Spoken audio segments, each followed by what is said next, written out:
Good morning, gang. Happy Wednesday morning. Okay, let me ask a question. How many of you that have been watching the channel long enough have heard me say, watch what happens in Europe, because that's eventually coming here, right? And we've talked about this, God, for years at this point, whether it was stuff going on with COVID or the socialism craze or whatever. Yeah, Europe's also got the same problem we do with illegals coming across. Now, granted, we're getting them from South America, they're getting them from North Africa. But you basically have the same problem. You have rapists and murderers and drug dealers and everything coming across, okay? People that have zero respect for the law, whether they're coming from the Middle East, whether they're coming from North Africa. Gee, you know what? It's part of our culture. We hear this all the time, okay? You know, that we can marry a 14-year-old, or have carnal relations, I'll try to keep it polite, with, a 9-year-old, and this is okay. Oh, it was an honor killing, or whatever, right? We hear all this sort of crap. Well, when's it going to end? Is it going to end? You look at what's come up with France here. This is bad, okay? How open would you be to martial law coming to your country, coming to your city, your state, wherever, okay? Get this, 76% of the French population literally want to go under martial law because the immigration problem is that bad. 80% of French women are afraid to walk in the street. It is an unwritten rule now in France for women, as you're walking down the street, to live stream your walk, so there is evidence in case you don't make it to your destination. That's not civilized society. When you bring in heathens, you lose civilization. We're doing the same thing here in the United States. And what's going to happen when all of a sudden 3 out of every 4 Americans are saying, I want the military to patrol my streets because the country has gone that far down the toilet? You see all these stories lately on social media, even in the regular media, talking all of a sudden about black fatigue, okay? I don't think it's black fatigue. I think it's ghetto fatigue. That's what I look at it. When you've got people that have no self-respect, no respect for others, I don't care if they're black, they're white, they're Hispanic, they're Asian, they're Indian. I don't care, okay? I'm personally fed up, sick of, and I'm betting most of you guys are too, with the criminals have all the rights and the law-abiding citizen has none. I mean, again, we hear, was it Summer Lee, I think is her name, from Pennsylvania, and Ayanna Presley, the Black Kojak, talking about reparations again. Oh my God, we've got nothing else to talk about. Let's see if we can scream and yell and bloody murder and get all the welfare recipients saying, oh yeah, you've got to pay us $300,000. I will give you this. The majority of blacks in this country are against reparations. They see it as stupid, okay? They agree with everything else that, gee, I wasn't a slave, you weren't a slave owner, why should you have to give me money? But they're not the ones that get the press, that get the media coverage. It's all the ghetto dwellers that are screaming for it. You look at the tornadoes that ripped through Missouri and Oklahoma the other day. What was the first thing everybody did? We've got to go loot the stores. Oh, they didn't go to the grocery store. They went to the jewelry store. Because, you know, when my house has just been wiped out by a tornado and we're sleeping out in the front yard, I need a new necklace to go with it. This is what people are sick of. This is where Europe is falling into. This is what the United States is turning into. Is we are being destroyed from within by the lowest common denominator in society. The trash, okay? That's it. White trash, black trash, Hispanic trash, whatever. Trump got a win the other day where he's allowed to deport 500,000 Venezuelans who are on temporary protected status. They're able to rescind that. The Supreme Court ruled that was okay.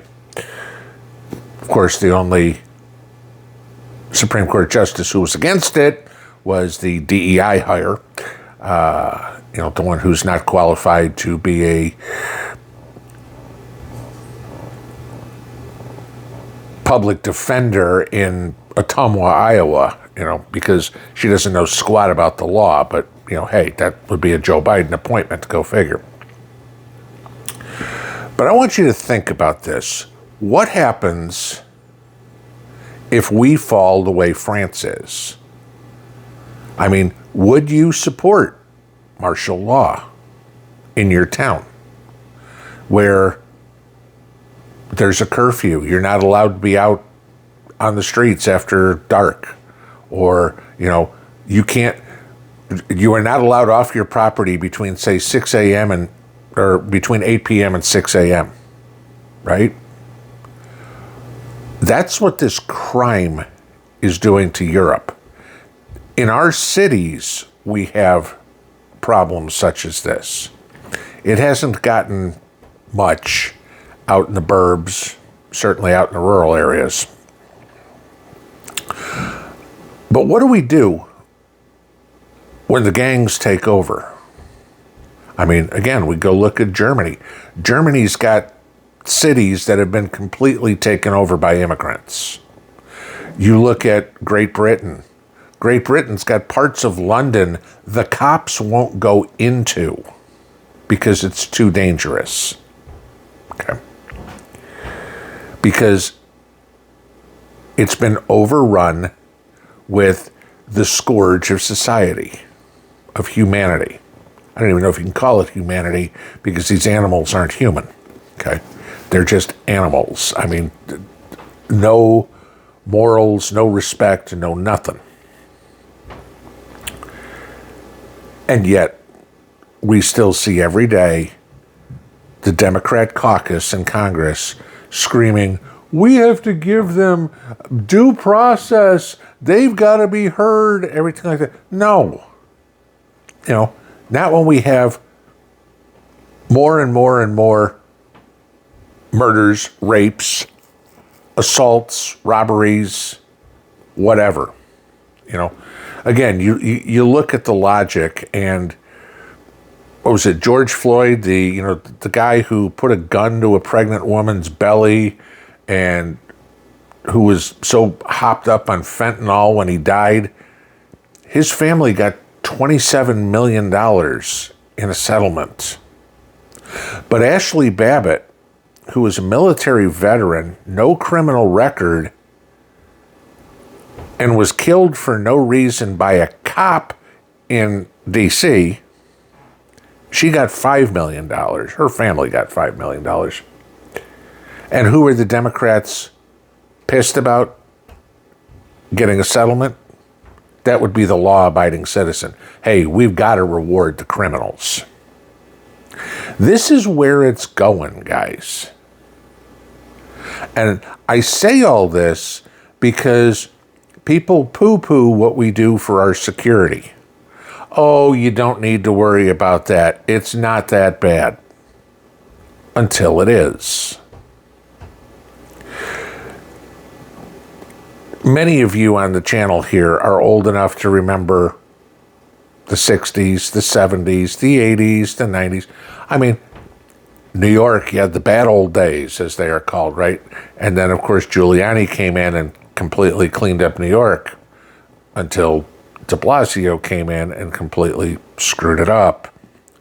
I'm old enough to remember where you could go to a White Sox game in Comiskey Park on the south side of Chicago when I was a kid. You could go to a game, and it was okay. Then it got to the point where you didn't want to go to night games. Now you don't want to go to a game at all because you're taking your life in your own hands to go there. This is the problem. And until the people stand up and say, no more, we're not putting up with your bullshit, not just walk on the other side of the street, ignore the problem like it's going to go away. No. When they get in your face and demand that they get all this free shit, that's when you get right back in their face and say, F you. No, you're not. Okay? And again, I don't call it black fatigue. I call it ghetto fatigue because it's the same mentality regardless of race. I'm still 100% judging somebody by the content of their character rather than the color of your skin. If you're trash, you're trash. White, black, Hispanic, Asian, whatever. If you're a good person, great. You know, you look at all the Democrats who are screaming bloody murder. Well, gee, now MAGA's okay bringing in all the white farmers from South Africa. Yeah, and each one of them's vetted and making sure there's no criminal record stuff. I'm okay for anybody coming from anywhere if they're vetted. Just like the vetting Mrs. P had to go through. I want to see all the criminal records. We want to see that you can support yourself, et cetera, et cetera, et cetera. Right? If you can't meet those criteria, then no, you're not coming. It's my belief. Okay? Don't like it? Tough. I don't care. Okay? I bet there's South Africans who got denied to come to the United States. It wouldn't surprise me. There's probably some. But when they're emptying prisons in Venezuela or Colombia or Ecuador or Haiti and sending all these people here, I got a problem with it. We need to stop this, but we need to be prepared for it because our government's not doing anything about it.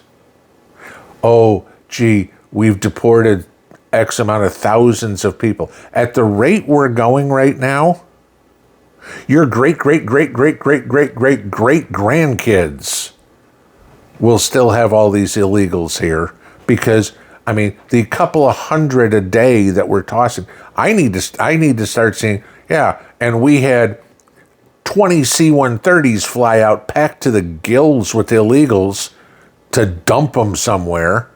You know, I saw another story today about a woman. I've been here for 20 years. I've got a family and 3 kids, and they can't send me. I don't want to go back. You've been here for freaking 20 years, lady. You didn't go to your immigration appointment. You've been trying to hide the whole time. Sorry, you had 20 years to get legal. You didn't do it. GTFO my country. I can't go walk into Mexico and say, hi, I'm here. Start giving me free shit. Doesn't work that way. Mexico goes, here you go. Here's your handcuffs and here's your cell until we send you back. Look at France. Look at Germany. Look at Great Britain.